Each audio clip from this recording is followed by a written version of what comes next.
Hello students, Sayan tuition সেন্টারের পক্ষ থেকে সমস্ত ছাত্রছাত্রীদের শুভেচ্ছা জ্ঞাপন করছি। ফোর্থ সেমিস্টার ও সিক্স সেমিস্টারের অলরেডি পরীক্ষা শুরু হয়ে গেছে। তিনখানা পরীক্ষা, তিন ছটা পরীক্ষা অলরেডি হয়েও গেছে। তোমরা জানো যে আমাদের সেন্টার থেকে কেমন কোশ্চেন 100% কতটা কমন আসে, তোমরা অলরেডি প্র্যাকটিক্যালি অভিজ্ঞতা তোমরা জানো। আমরা আজকে যে লাস্ট মিনিট সাজেশান প্রোভাইড করছি, এর আগে জি বাংলা ফোর্থ সেমিস্টার এবং সিক্স সেমিস্টারের লাস্ট মিনিট সাজেশন প্রোভাইড করা হয়নি। আজকে আমরা জি বাংলা সাবজেক্টের লাস্ট মিনিট সাজেশান প্রোভাইড করছি, যে প্রশ্নগুলো পরীক্ষার জন্য অত্যন্ত গুরুত্বপূর্ণ। ফোর্থ সেমিস্টার ও সিক্স সেমিস্টার, ফোর্থ সেমিস্টারের অনার্সের জি বাংলা এবং সিক্স সেমিস্টারের যে প্রোগ্রাম করছেন পাস কোর্সের যে জি বাংলার সাজেশান রয়েছে। প্রথমে 3 নম্বরের জন্য যে প্রশ্নগুলো পরীক্ষার অত্যন্ত গুরুত্বপূর্ণ। ফার্স্ট কোশ্চেন, অক্ষর ও দল বলতে কি বোঝো? অক্ষর ও দল বলতে কি বোঝো, এদের মধ্যে পার্থক্য আলোচনা করো। সেকেন্ড কোশ্চেন, ছেদ ও জ্যোতি, এর মধ্যে পার্থক্য আলোচনা করো। ছেদ ও জ্যোতির মধ্যে পার্থক্য আলোচনা করো। পরের কোশ্চেন, টিকা লিখো। টিকার মধ্যে যেমন রয়েছে শ্লেষ অলঙ্কার, অনুপ্রাস, যমক, ব্যতিরেক অলঙ্কার, উৎপ্রেক্ষা অলঙ্কার। এই যে অলঙ্কারগুলো রয়েছে, এটা থেকে যেমন 3-এর প্রশ্ন থাকতে পারে সংজ্ঞা বৈশিষ্ট্য হিসেবে, আবার এইগুলো থেকে কিন্তু তোমাদের 6 নম্বরের প্রশ্নও কিন্তু পরীক্ষার জন্য অত্যন্ত গুরুত্বপূর্ণ। এরপর টিকা লিখো। ডকরা শিল্প, দারু শিল্প, নকশি শিল্প, এই 3খানা শিল্প কিন্তু পরীক্ষার জন্য অত্যন্ত গুরুত্বপূর্ণ। ডকরা, দারু ও নকশি শিল্প। তারপরে কোশ্চেন, আমাদের যে কিছু সঙ্গীত রয়েছে, লোকসঙ্গীত রয়েছে, লোকসঙ্গীতের মধ্যে রয়েছে তোমার বোলান, গাজন, গম্ভীরা, খন, ভাদু, টুসু। এগুলো কিন্তু টিকা আকারে থাকতে পারে, আবার 6 নম্বরের কোশ্চেন হিসেবে কিন্তু তোমাদের থাকতে পারে। এছাড়া আরও কিছু শিল্প রয়েছে, পটুয়া শিল্প, চোরচুন্নি শিল্প, লোকশিল্প, এটাও কিন্তু 6 নম্বরের প্রশ্ন হিসেবে থাকতে পারে।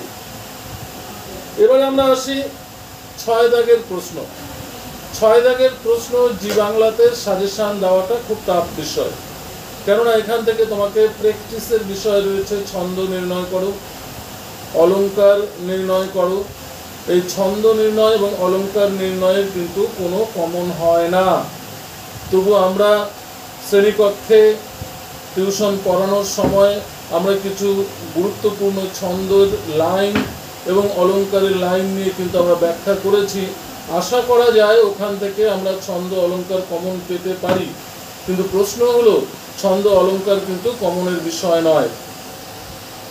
কিন্তু ছন্দ অলঙ্কারের ছন্দ দুটো থাকবে, অলঙ্কার দুটো থাকবে, এর সঙ্গে থাকবে তোমার ওই লোকশিল্প থেকে, লোকসাহিত্য থেকে কিন্তু তোমাদের প্রশ্ন কিন্তু থাকবে। এখান থেকেও কিন্তু দুটো প্রশ্ন তোমরা ভালো করে খেয়াল করবে। এবারে আমরা আসি 12 নম্বরের যে প্রশ্নগুলো রয়েছে। আমরা 12 নম্বরের জন্য কি প্রশ্ন করব? ছন্দ থেকে যেমন ধরো তোমাদের দুটো ছন্দ তোমাকে খুব ভালো করে পড়তে হবে। শাসাঘাত প্রধান ছন্দ বলতে কি বোঝো? এই ছন্দের অন্য নামগুলি কি কি? উদাহরণ সহ এই ছন্দের বৈশিষ্ট্যগুলি আলোচনা করো। এরপর হচ্ছে অক্ষরবৃত্ত ছন্দ কাকে বলে?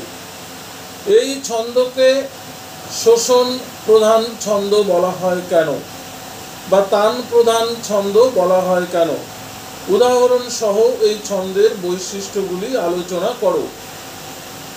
এছাড়াও রয়েছে অমিত্রাক্ষর ছন্দ এবং মুক্তক ছন্দ রয়েছে। এই দুটো ছন্দ কিন্তু পাশাপাশি দেখতে হবে। তবে আশা করা যায় তোমাদের শাসাঘাত প্রধান ছন্দ এবং অক্ষরবৃত্ত ছন্দ দুটো থেকে কিন্তু একটা পরীক্ষায় তোমরা কমন পেতে পারো, 100% ধরে নেওয়া যায়। এছাড়া তোমাদের অলঙ্কারের যে ভাগগুলো রয়েছে, বিভিন্ন ভাগগুলো ব্যজস্তুতি, সমাসক্তি, অপুণ্যতি, তারপর তোমার সন্দেহ, যে অলঙ্কারগুলো রয়েছে, অনুপ্রাস, এগুলো কিন্তু বক্রোক্তি, উৎপ্রেক্ষা, এগুলো কিন্তু যে কোনো 4টা সংজ্ঞা দিয়ে দেবে, বলবে টিকার আকারে 12 নম্বরের জন্য। এটাও কিন্তু তোমার অলঙ্কার থেকে একটা 12 নম্বরের পরীক্ষার জন্য খুব ইম্পর্টেন্ট।